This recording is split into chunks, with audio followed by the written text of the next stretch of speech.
Assalamualaikum warahmatullahi wabarakatuh. Salam Merdeka Mengajar bagi para guru hebat Indonesia dimanapun berada. Terima kasih bagi Bapak Ibu yang sudah berkenan untuk menyimak materi aksi nyata ini. Sebelumnya, perkenalkan nama saya Ali Nur Hamim.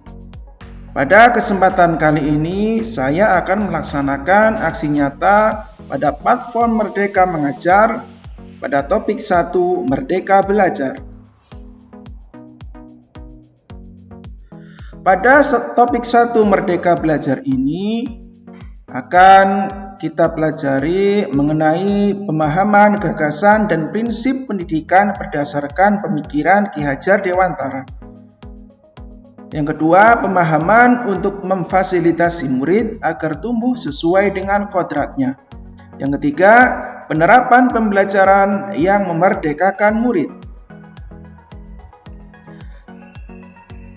Selanjutnya, pada topik 1 Merdeka Belajar ini, ada 5 modul yang dapat dipelajari, yakni modul 1, mengenali dan memahami diri sebagai pendidik. Modul 2, mendidik dan mengajar. Modul 3, mendampingi murid dengan utuh dan menyeluruh. Modul 4, mendidik dan melatih kecerdasan budi pekerti. Modul 5, pendidikan yang mengantarkan keselamatan dan kebahagiaan. Baiklah Bapak Ibu Guru, mari kita masuk ke pembahasan. Modul 1, mengenali dan memahami diri sebagai pendidik. Sebagai seorang pendidik, seorang guru harus dapat mengenali kekuatan dan kemampuan diri serta perannya sebagai pendidik. Agar apa? Agar guru dapat memberikan pelayanan yang terbaik bagi peserta didiknya dengan kekuatan dan kemampuan yang dimilikinya. Yang kedua, seorang guru harus mengenal karakteristik dan kebutuhan peserta didik.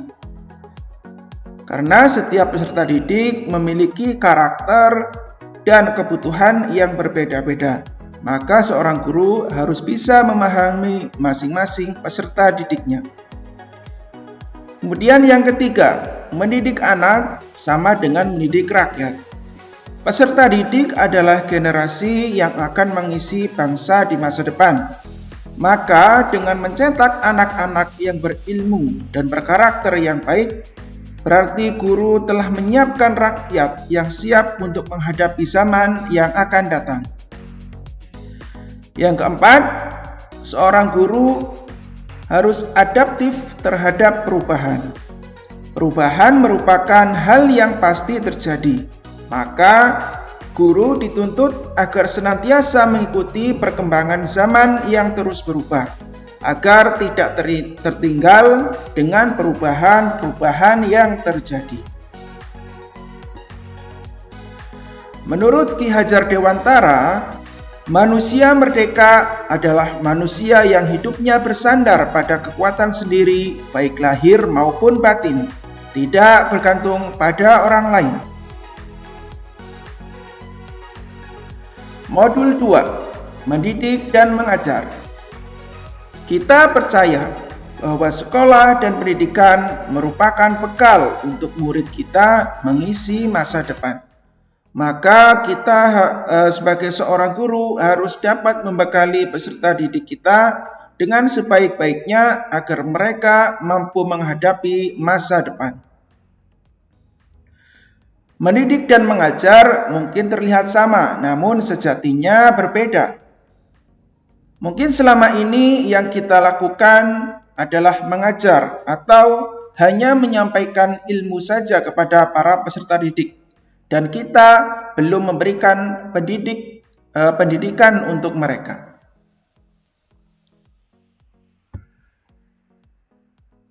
Pengajaran adalah bagian dari pendidikan, sedangkan mengajar adalah bagian dari mendidik.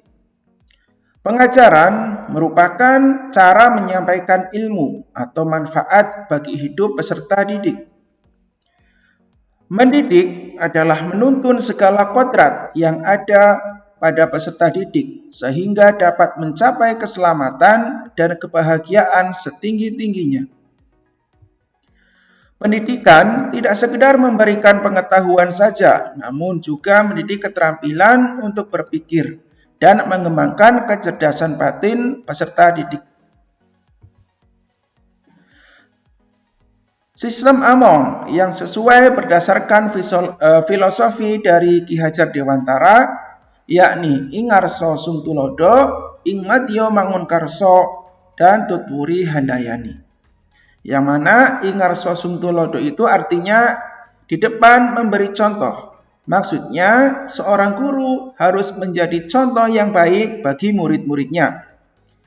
Ingmadyo Mangunkarso artinya di tengah-tengah membangkitkan semangat.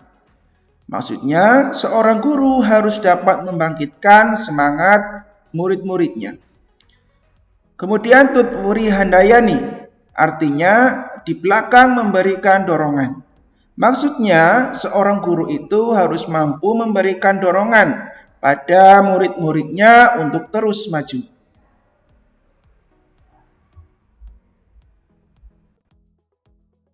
Sistem pengajaran zaman kolonial. Maka sistem pengajaran zaman kolonial yang mungkin selama ini diterapkan di banyak sekolah sudah tidak relevan lagi atau sudah tidak pas lagi untuk diterapkan pada kondisi di zaman sekarang maupun zaman yang akan datang.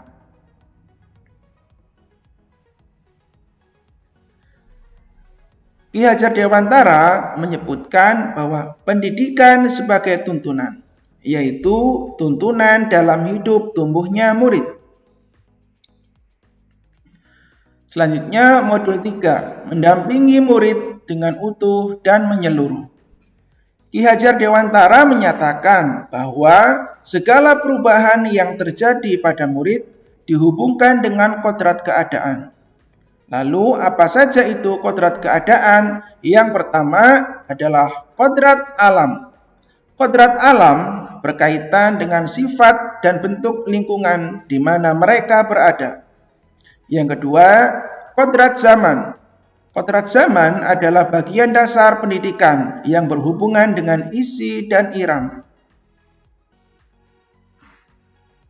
Dalam mendampingi murid, guru dapat merancang plan pembelajaran yang berkelanjutan, terbuka, dan berkelanjutan berdasarkan kebudayaan bangsa.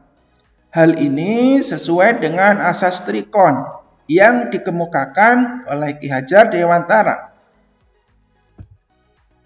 Asas yang pertama yaitu kontinu, yang berarti pengembangan yang dilakukan dalam pembelajaran harus selalu berkesinambungan dan dilakukan secara terus-menerus dengan menggunakan perencanaan yang baik.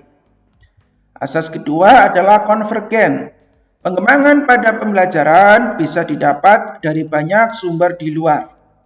Kemudian asas yang ketiga adalah konsentris.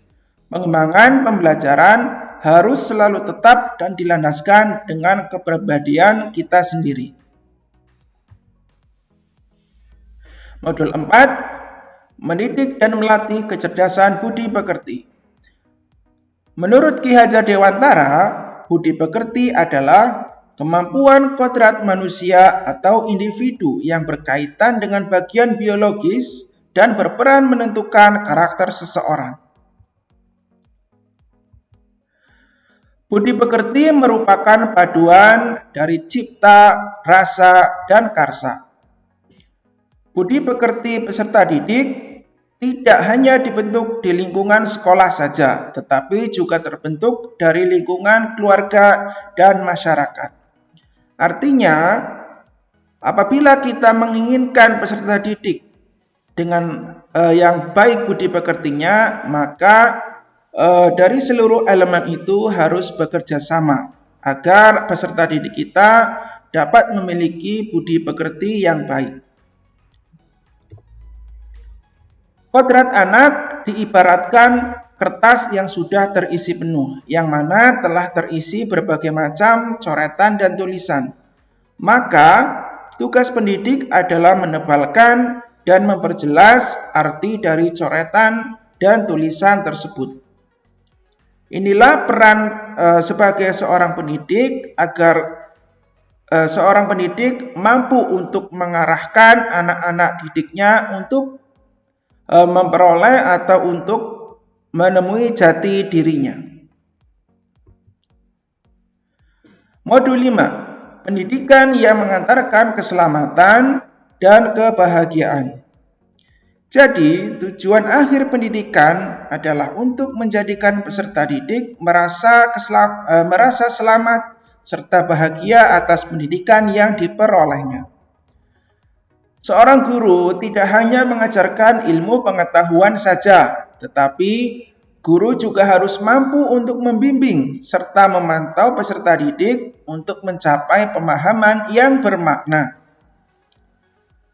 Fungsi dari pendidikan adalah mengantarkan peserta didik agar siap hidup dan mampu mengisi zamannya. Para peserta didik merupakan generasi-generasi yang hidup pada masa yang akan datang, sehingga peserta didik perlu disiapkan dari sekarang, sehingga mereka nantinya dapat menghadapi problematika atau permasalahan-permasalahan yang mereka hadapi di masa yang akan datang. Sehingga kita harus mempersiapkan dari sekarang dengan baik. Demikian Bapak Ibu penyampaian dari saya. Mohon maaf apabila banyak sekali kekurangan yang saya sampaikan. Mudah-mudahan kalau ada manfaatnya silakan untuk diambil. Sekian, terima kasih. Wassalamualaikum warahmatullahi wabarakatuh. Salam Merdeka Mengajar.